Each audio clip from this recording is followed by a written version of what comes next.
स्वागतम, वेलकम, अभिनंदन। मैं आप सबका फिर से स्वागत करती हूँ हमारे YouTube channel astrologer SK Verma के साथ। आज हमारे साथ मिस्टर सूर्यकांत वर्मा जी बैठे हैं। आज हम लोग डिस्कस करेंगे शादी के बारे में। लास्ट टाइम हम लोगों ने करियर के बारे में उनसे जाना था। आज हम जानेंगे कि एक ज्योतिष शादी से रिलेटेड हमें क्या क्या इंफॉर्मेशन दे सकते हैं, कैसे हमारी जीवन को सुखमय बना सकते हैं। मिस्टर सूर्यकांत वर्मा जी, बहुत अहम क्वेश्चन किया।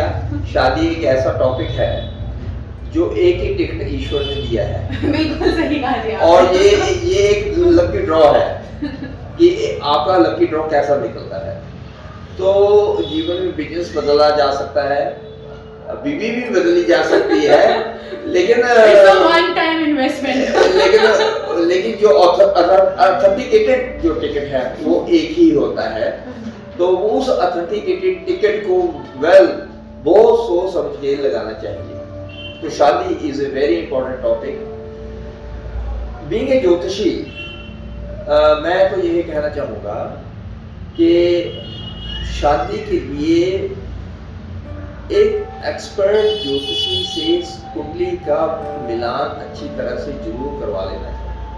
सूर्यकांत वर्मा जी, जिस तरह आजकल हम लोग इतने ऑनलाइन का जमाना चल रहा है, हम लोग अपना ऐप खोलते हैं, हम लोग गुण मिला लेते हैं, तो क्या गुणों का इससे कुछ फायदा होता है? 36 गुण है, 27 मिल गए जी, इट्स ऑल गुड, ऐसा है सिस्टम? पहले जमाना होता था कि लोग जाते थे, बहुत बड़े ज्योतिषी होते थे जो हमारे पास प्रपोजल ये है क्या गुण है, तो उस बेचारे ज्योतिषी को 2-3 घंटे गुण निकालने में लग जाते। तो आपको जैसे आपने अभी कहा कि कंप्यूटर लाइन है, मोबाइल पे भी है, सब कुछ है, 2 सेकंड में देख लेते हैं कि गुण कितने, तो 18+ मिलते हैं तो ठीक है। लेकिन मैं ये कहना चाहूँगा, सबसे रिक्वेस्ट करना चाहूँगा कि गुणों का कोई अहम रोल नहीं होता।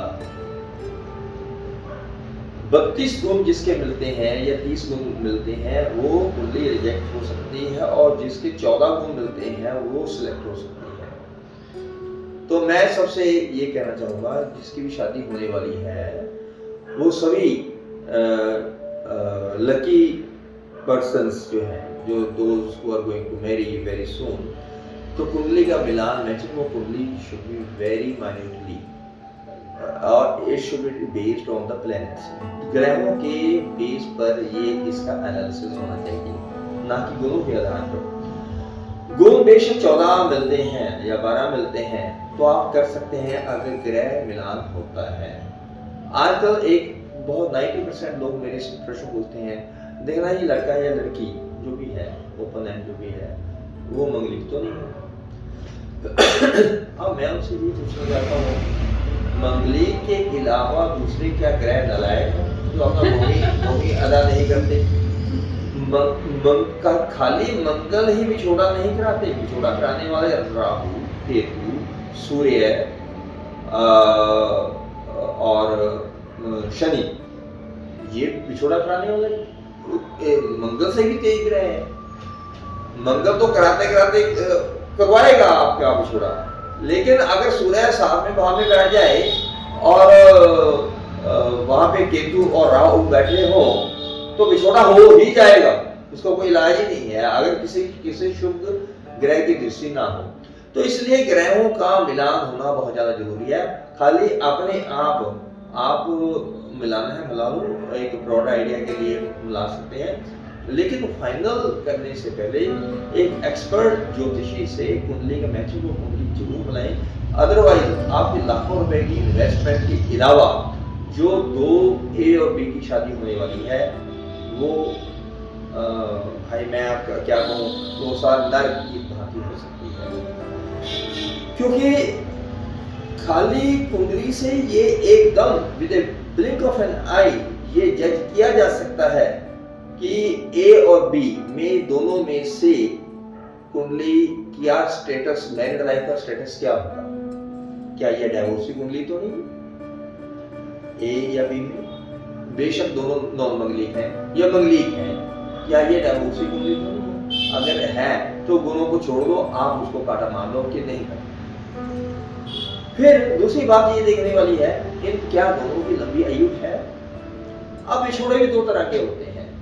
एक पहला विछोड़ा तो ये हो गया कि आपसी बनी नहीं, आपसी विचार मिले नहीं, पहले ये विछोड़ा हो गया। दूसरा विछोड़ा ये हो गया कि दोनों में से कम उम्र, वो विछोड़ा हो गया। तीसरा विछोड़ा ये हो गया कि एक की गवर्नमेंट नौकरी नॉर्थ में है और दूसरे की साउथ में है, वो भी विछोड़ा होगा। चौथा विछोड़ा ये होगा, एक इंडिया में है और दूसरा फॉरेन में है, और एम्बेसी की तरफ से यस आई नहीं रही। 4-4, 5-5 मेरे पास कई केस ऐसे आ रहे हैं जो हस्बैंड वाइफ सेपरेट रहते को 5-5 साल हो गए, वो मिले ही नहीं, जबकि दे आर वेरी क्यूरियस कि मिले, लेकिन कोई ना कोई ऑब्स्टेकल आती रहती है। हस्बैंड इंडिया नहीं आ पाता या उसकी वाइफ जो है फॉरेन में नहीं जा पाती, सॉर्ट ऑफ प्रॉब्लम है। तो ये अच्छा, फिर इसके अलावा संतान देखो कि संतान जो है वो होगी, अगर होगी उसमें कोई दिक्कत नहीं। इसके अलावा कोई ऐसी क्रोनिक डिजीज तो नहीं है जैसे हार्ट ट्रबल, कैंसर या कोई ऐसा एक्सीडेंट जिसमें दोनों में से कोई एक हैंडीकैप हो जाए। तो ये कुंडली मिलाने के सारे ये एक अंग है। तो इसलिए कुंडली मैचिंग कुंडली जो है एक बच्चों में फेल नहीं है, ये बेस है आपकी शादी का और जीवन का। तो जब भी शादी करनी हो तो कुंडली के बलान के साथ साथ वो शक्ल आप खुद देखें, स्वभाव जरूर देखें। चंद्र कहाँ पे बैठा है? चंद्र जो है मन का प्रतीक है, बुद्ध बुद्धि का प्रतीक है। आप किस तरह सोचते हैं, वो सारा गन योनि, ये सारी बातों को देखते हुए ही डिसीजन लेना है, ऐसे नहीं। तो एक प्रख्यात ज्योतिषी जो होता है, ये सारी बातें सोच करके, बहुत लंबी सोच करके फिर यह सोचना करता है कि शादी करनी चाहिए या नहीं करनी। और ज्योतिषी का बहुत अहम रोल होता है। मैं समझता हूँ कई कुंडली मैंने देखी है कि डाइवोर्स हो गया, ज्योतिषी के मिलाने के बाद भी डाइवोर्स हो गया। मैंने कई कुंडलियों को मैंने कांटा लगाया कि नहीं करना, लेकिन उन्होंने किया। तो आप यकीन नहीं करेंगे, वो लड़की के अभी वो शादी वाला चूड़ा पहना है या होता है, वो डाइवोर्स का केस चल रहा है। So this is very serious and और इसको माइन्यूटली नहीं लेना चाहिए, लाइटली नहीं लेना चाहिए। तो status of the married life absolutely depends on the moment of marriage position. तो इसलिए मैरिड लाइफ जो है अगर आप अच्छी गुजारना चाहते हैं तो खाली गुणों के आधार पर या मंगलिक नॉन मंगलिक के आधार पर फैसला नहीं लेना है। सभी दूसरे ग्रह जो हैं इक्वली इम्पोर्टेंट होते हैं, जो अपनी भूमिका निभाते हैं। इसी के साथ हम नेक्स्ट एपिसोड में मैं आपको लेके आऊंगा कि फॉरेन में क्या आपका भाग्य उदय होगा या इंडिया में होगा। इंडिया में होगा तो किस लाइन में होगा, अगर फॉरेन में होगा नॉर्थ में होगा, वेस्ट साइड में होगा, साउथ में होगा, यानी कि ऑस्ट्रेलिया न्यूजीलैंड में जाएंगे, या आप western side Canada US UK में जाएंगे, या नॉर्थ में आप रशिया में जाएंगे या कोरिया में जाएंगे। ये सारी बातें मैं आपको नेक्स्ट अपने YouTube चैनल के माध्यम से बताऊंगा। और आपका बहुत बहुत धन्यवाद, आपने इतना आपने सही में बहुत अच्छी नॉलेज हमें आज तो प्रदान की। मुझे और मेरे दर्शकों को, हम सबको आज एक नई बात जानने को मिली कि सिर्फ शादी हमारे गुणों से देख के नहीं, जो हम लोग देखते हैं ना गुण चेक करने से, वो नहीं है। हम लोगों को एक प्रॉपर ज्योतिष से अपने गुणों का, अपने ग्रहों की दशाओं को जानकर ही आगे बढ़ना चाहिए। Yes. आपका सो मच धन्यवाद। Thank you very much. Great, so nice of you. आप लोगों से फिर मुलाकात होगी जल्द ही। धन्यवाद। Great.